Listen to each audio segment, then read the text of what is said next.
Tuhan bersamamu. Dan bersama rohmu. Inilah Injil suci menurut Yohanes.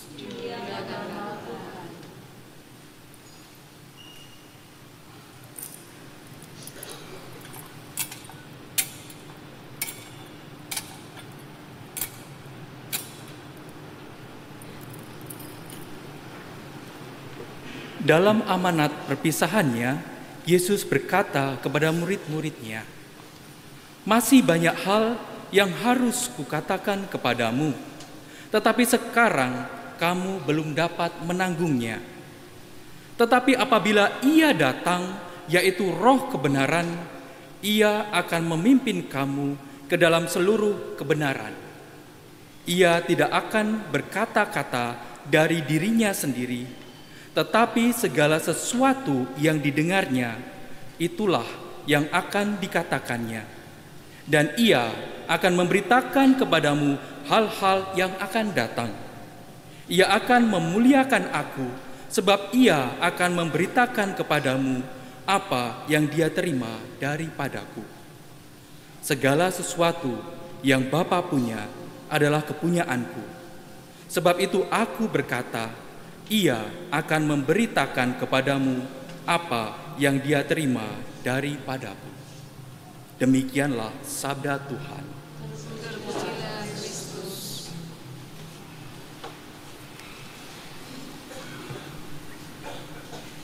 Saudari-saudari yang terkasih, ada satu perkataan Yesus dalam Injil hari ini yang terasa begitu manusiawi. Demikian, masih banyak yang harus kukatakan kepadamu, tetapi sekarang kamu belum dapat menanggungnya.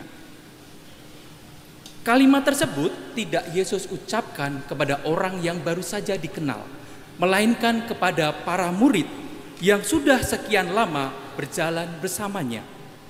Para murid sudah melihat mukjizat, mendengar pengajaran, bahkan menyaksikan kemarahan maupun kelembutan hati Yesus. Tapi rupa-rupanya ada hal-hal yang belum sanggup mereka tanggung. Kalau kita jujur, hal yang sama juga terjadi pada diri kita. Yang paling sulit dalam hidup rupa-rupanya bukan soal mendengar sabda Tuhan, tetapi menanggungnya. Bukan karena kita tidak tahu isinya, tetapi karena isinya itu terlalu berat untuk dijalani. Saya teringat pengalaman di tahun 2021 yang lalu. Ada seorang bapak yang datang dan bercerita bagaimana istrinya meninggal karena COVID-19. Dia berkata demikian, "Romo, dulu saya suka mendaraskan ayat di kitab pengkhotbah yang berbunyi, segala sesuatu indah pada waktunya. Tapi ketika istri saya meregang nyawa di ruang isolasi dan saya tidak diperbolehkan untuk berada di sampingnya dan untuk mendengar kata-kata terakhirnya, di situ saya tidak tahu di mana letak keindahannya. Saya tahu Tuhan itu baik, tapi waktu itu saya tidak bisa merasakannya." Setelah istrinya wafat, si bapak itu rupanya berhenti dari segala kegiatan kegerejaan. Padahal dulu sebelum COVID dia itu orang yang terkenal sangat aktif. Kini bukan karena dia kehilangan iman, tapi rupa-rupanya karena hatinya belum siap untuk mengucapkan sabda yang dulu dia yakini. Apalagi ketika dia cerita ketika anaknya itu selalu bertanya pada, "Bapak, Mama sekarang di mana?" Dia hanya terdiam menangis. Dia tahu jawabannya bahwa Mama bersama Tuhan. Tapi kenyataan itu rupa-rupanya begitu pahit untuk dia terima. Perlahan-lahan setelah 2 tahun, Bapak itu mulai membuka diri, mulai coba aktif lagi, dan mulai merasakan kehadiran Roh Kudus lewat orang-orang terdekatnya, lewat para sahabat. Dan Bapak itu cerita bagaimana justru anak kecilnya itu yang membuat dia masih tetap bertahan. Lama-lama dia mulai percaya lagi, bukan karena semuanya sudah jelas, tetapi karena ia merasa dituntun perlahan, setapak demi setapak untuk tetap berjalan. Saudari-saudara yang terkasih, ada saatnya sabda Tuhan itu bukan butuh untuk didengar, tetapi untuk ditanggung. Dan menanggung sabda Tuhan adalah proses. Di titik inilah rupa-rupanya Yesus tidak meninggalkan kita sendirian. Yesus berjanji, apabila Ia datang, yaitu Roh kebenaran, Ia akan memimpin kamu ke dalam seluruh kebenaran. Kata memimpin dalam bahasa Yunaninya itu adalah hodegesei, hodos, yang lebih berarti menemani secara perlahan-lahan di sebuah perjalanan. Jadi bukan memaksa, mendorong, bahkan menyeret supaya ikut, tetapi perjumpaan yang ditemani dengan perlahan-lahan.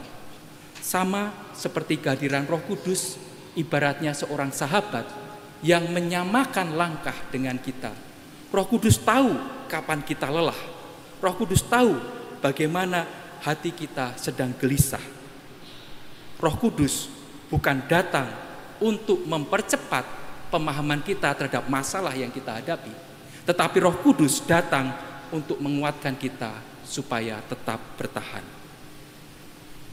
Hari ini kita merayakan Tritunggal Maha Kudus bukan sebagai hafalan rumus dogma teologis, tapi sebagai sebuah realitas, sebuah kenyataan bahwa kasih ilahi itu terus mengalir dari Bapa melalui Putra oleh Roh Kudus menuju kita dan kemudian kembali kepada Bapa. Maka hari-hari ini kalau sabda Tuhan rupa-rupanya bagi kita terlalu berat, kalau doa-doa kita pun masih dirasa kering dan belum dikabulkan, kalau kita pun juga sulit mengatakan bahwa Tuhan itu baik di tengah berbagai macam kesulitan hidup yang kita punya, tidak apa-apa mengeluh. Yesus tahu kita butuh waktu, butuh proses, dan Roh Kudus tidak memaksa. Roh Kudus akan menuntun kita perlahan dengan penuh kesabaran. Dan kita harus tetap yakin bahwa dalam situasi apapun Roh Allah sedang bekerja.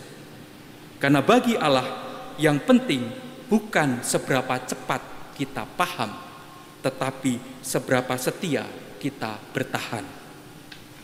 Justru di situ nantinya kita sungguh mengalami kehadiran Allah Tritunggal yang Maha Kudus. Allah Bapa yang memeluk, Allah Putra yang ikut menanggung luka, dan Allah Roh Kudus yang menuntun perjalanan kita. Amin.